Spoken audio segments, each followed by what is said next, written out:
कभी सुना है किसी को ये बोलते हुए कि मुझे ज़िंदगी में कुछ छोटा हासिल करना है? नहीं सुना होगा।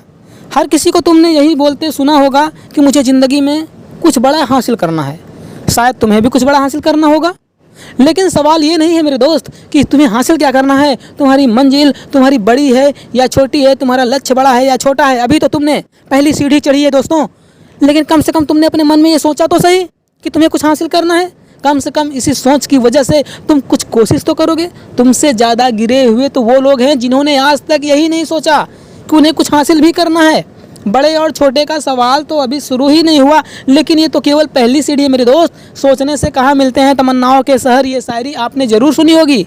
सोचते रहने वाले, बातें करते रहने वाले, बड़ी बड़ी फेंकने वाले दोस्तों के बीच में फेमस हो सकते हैं, लेकिन दुनिया उन्हें नहीं जानती। तो अगर तुमने बातें करना छोड़कर हकीकत में प्रयास करना शुरू कर दिए ना, तो तुम दूसरी सीढ़ी भी चढ़ चुके हो। लेकिन केवल प्रयास करना ही काफ़ी नहीं होता है। कई बार प्रयास करने पर हमें असफलता मिलती है, हम निराश हो जाते हैं, हमें ऐसा लगने लगता है कि शायद हम इस काम के लायक नहीं हैं या हमारी किस्मत ख़राब है, और दूसरी सीढ़ी चढ़ने के बाद हम हार मान जाते हैं। लेकिन अगर आपने असफलताओं का सामना करने के बाद भी अभी तक हार नहीं माने हैं, तो आप अभी भी जिद्दी बने हुए हो, तो आप तीसरी सीढ़ी चढ़ चुके हो। लेकिन क्या आपको मालूम है कि अगली सीढ़ी कौन सी है? अगली सीढ़ी है आत्म साक्षात्कार की, जहाँ पर आपको खुद को जांचना पड़ेगा, देखना पड़ेगा आपके अंदर ऐसी कौन सी कमी है जिसकी वजह से आप बाकी लोगों से पीछे हो।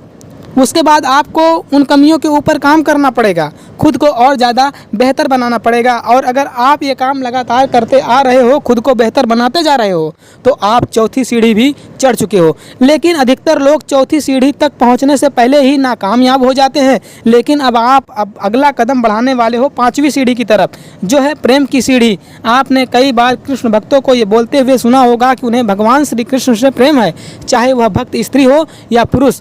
लेकिन ये बात सुनने में थोड़ी अटपटी लगती है, क्योंकि अधिकतर भारतीय लोग इस बात का सार नहीं जानते। पांचवी सीढ़ी मंजिल को पाने की अंतिम सीढ़ी होती है। हो सकता है आप भक्ति ना करते हों, लेकिन फिल्में तो देखते ही होंगे, और ये डायलॉग तो आपने सुना ही होगा कि किसी चीज़ को अगर शिद्दत से चाहो तो पूरी कायनात आपको उसे मिलाने में लग जाती है। ये होती है प्रेम की ताकत, लगन की ताकत, और यही होती है पांचवी और आखिरी सीढ़ी। आपको इसी ताकत का इस्तेमाल करना पड़ेगा। सारी निराशाओं से ऊपर उठकर खुद को मंजिल के लायक बनाकर आपको अब उसे प्राप्त करने के लिए लगातार प्रयास करने पड़ेंगे। और उन प्रयासों के लिए आपको अपने मन को नहीं मारना है, बल्कि अपने मन से ही प्रयास करना है। और कोई भी मनुष्य किसी भी चीज़, वस्तु या लक्ष्य को पाने के लिए तभी मन से प्रयास करता है जब वह उससे प्रेम करता है। अगर आपको अपनी मंजिल से लगाव है, तभी आप बिना किसी वजह के, बिना रुके, बिना थके लगातार उस मंजिल को पाने के लिए प्रयास कर पाओगे। एक दिन ऐसा आएगा जब आपको अपनी मंजिल मिल जाएगी।